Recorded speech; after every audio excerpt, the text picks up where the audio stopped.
Selamat datang kembali di video presentasi rangkaian listrik. Nah, di video sebelumnya kita telah mempelajari rangkaian seri. Di video ini kita akan mempelajari yang namanya rangkaian paralel. Ya, rangkaian paralel.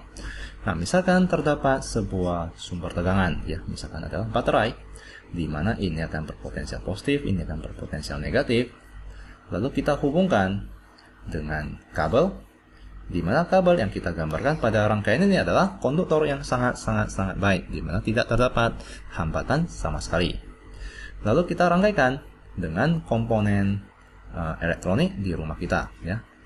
Misalkan itu adalah lampu, ya. Misalkan adalah lampu, di mana lampu itu adalah hambatan. Misalkan kita hubungkan lagi dengan misalkan adalah pemanas air, ya.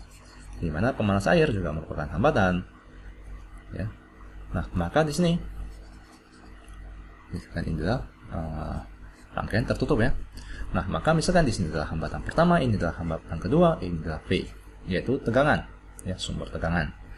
Nah, maka dari hukum Kirchhoff kita telah ketahui bahwa jumlah arus yang masuk pada suatu titik cabang itu akan sama dengan jumlah arus yang keluar pada titik cabang tersebut.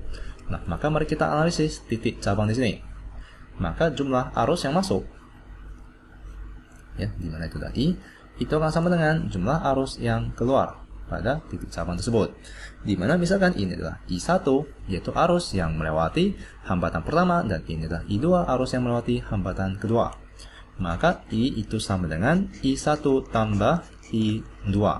Ya. Lalu misalkan kita rangkaikan lagi secara paralel suatu hambatan. Misalkan kita namakan ini adalah I3, arus yang melewati resistor ketiga. Maka itu akan sama dengan I sama dengan I1 tambah I2 ditambahkan dengan I3 dan seterusnya, ya. Jadi itu adalah yang telah kita pelajari di hukum Kirchhoff pertama.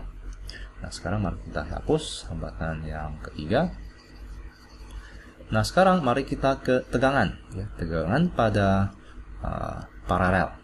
Di mana di sini akan memiliki potensial yang sama, ya, karena kabel yang kita gambarkan ini akan merupakan konduktor yang sangat baik, ya. Jadi tidak akan kehilangan energi sama sekali, ya. Jadi elektronnya tidak akan kehilangan energi sama sekali. Nah, maka di sini yang berwarna merah akan memiliki potensial yang sama, ya, potensial listrik yang sama. Di mana kabel yang berwarna kuning ini dapat kita distribusikan, di mana akan memiliki potensial yang sama, ya. Kabel yang berwarna kuning ini semuanya akan memiliki potensial yang sama. Yang artinya adalah jika kita gunakan voltmeter untuk mengukur beda potensial di antara kedua titik di sini, itu akan sama dengan nilai dari perbedaan potensial pada kedua titik di sini. Di mana itu juga akan sama dengan beda potensial dari kedua titik di sini. Di mana V itu akan sama dengan V1 itu akan sama dengan V2. Ya, tegangan pada resistor pertama itu akan sama dengan tegangan pada resistor kedua, di mana itu sama dengan tegangan pada sumber tegangan, ya. Nah, maka itulah V sama dengan V1 sama dengan V2. Nah, di mana kita katakan bahwa V itu sama dengan I dikalikan dengan R, ya, di mana I itu sama dengan V per R, ya. Arus itu berbanding lurus dengan tegangan dan berbanding terbalik dengan resistor.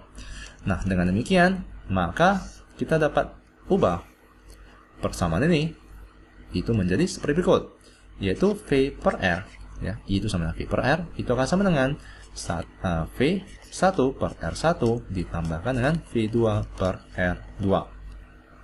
Di mana V sama dengan V1 sama dengan V2, maka kita dapat mencoret V-nya, di mana itu akan menjadi 1 per R itu sama dengan 1 per R1 ditambahkan dengan 1 per R2. Jadi jika kita memiliki suatu hambatan lagi, maka itu kan kita jumlahkan dengan 1 per R3 dan seterusnya, ya. Nah, maka ini adalah 1 per hambatan ekivalen itu sama dengan 1 per R1 ditambahkan dengan 1 per R2. Ya, jadi ini adalah rangkaian paralel. Agar kalian lebih mengerti, mari kita ke contoh soal. Ya, misalkan kita rangkaikan suatu sumber tegangan ke hambatannya, ya. Kita rangkaikan secara paralel.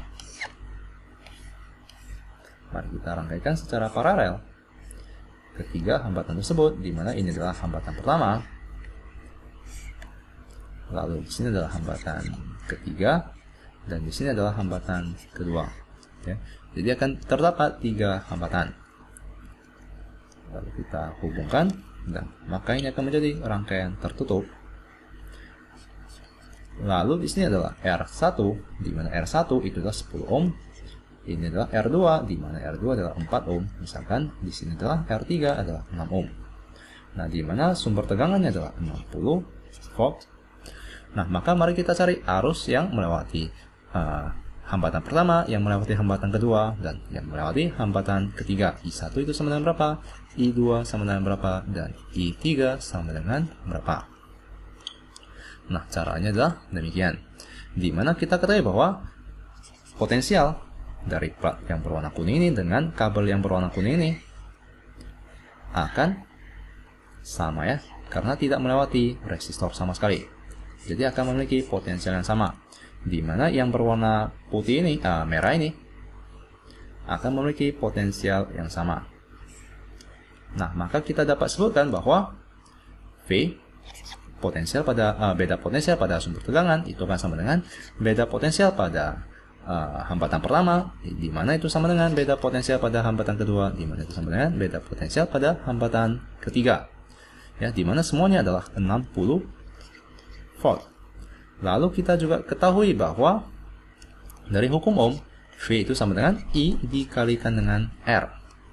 Nah, dengan demikian maka kita telah dapat menemukan I, di mana I itu sama dengan V per R. Nah, maka untuk mencari I1, maka itu adalah V1 per R1, di mana kita telah ketahui V itu adalah 60 volt, lalu R1 itu adalah 10 ohm, di mana sama dengan 6 ampere. Jadi arus, ya, besarnya arus yang melewati hambatan pertama itu adalah 6 ampere. Lalu besar arus yang melewati hambatan kedua, I2 itu sama dengan V per R, yaitu 60 volt dibagikan dengan R2, 4 ohm, di mana itu sama dengan 15 ampere. Ya, yang melewati hambatan kedua adalah 15 ampere, yang melewati hambatan ketiga itu adalah I3 sama dengan 60 dibagikan 6, di mana itu adalah 10 ampere. Yang melewati hambatan ketiga itu adalah 10 ampere. Di mana arus pada kabel ini itu akan sama dengan berapa? Maka I kita dapat analisis titik cabang di sini. Arus yang masuk itu sama dengan arus yang keluar. Di mana arus yang keluar itu adalah 6 ditambahkan dengan 15 ditambahkan dengan 10 ampere. Maka itu akan sama dengan arus yang masuk. Di mana arus yang masuk itu adalah I. Maka I itu akan sama dengan 21 ditambah 10 adalah 31 ampere. Ya, semoga kalian mengerti. Nah, cara lain untuk mencari I itu adalah sebagai berikut. Mari kita ubah hambatan paralel tersebut menjadi hambatan ekivalennya. Di mana kita akan gunakan rumus berikut, ya. 1 per R.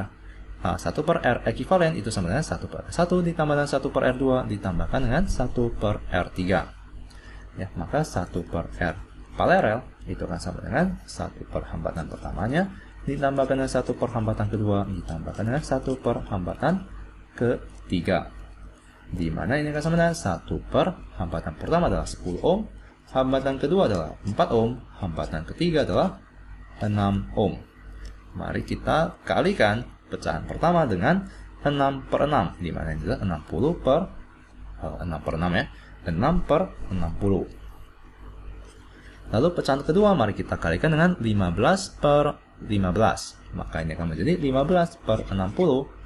Lalu hambatan ketiga kita ini pecahan ketiga kita kalikan dengan 10 per 10, itu adalah 10 per 60, di mana itu adalah 1 per R paralel, di mana itu sama dengan 31 per 60. Maka R paralel itu akan sama dengan 60 per 31 ohm. Di mana rangkaian ini dapat kita sederhanakan menjadi seperti berikut. Ya, kita dapat sederhanakan menjadi seperti berikut. Di mana ini adalah sumber tegangannya 60 volt.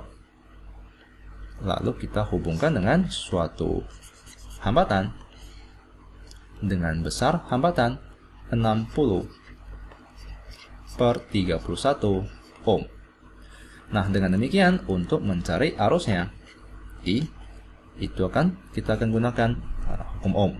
di mana I itu sama dengan V per R. Ya.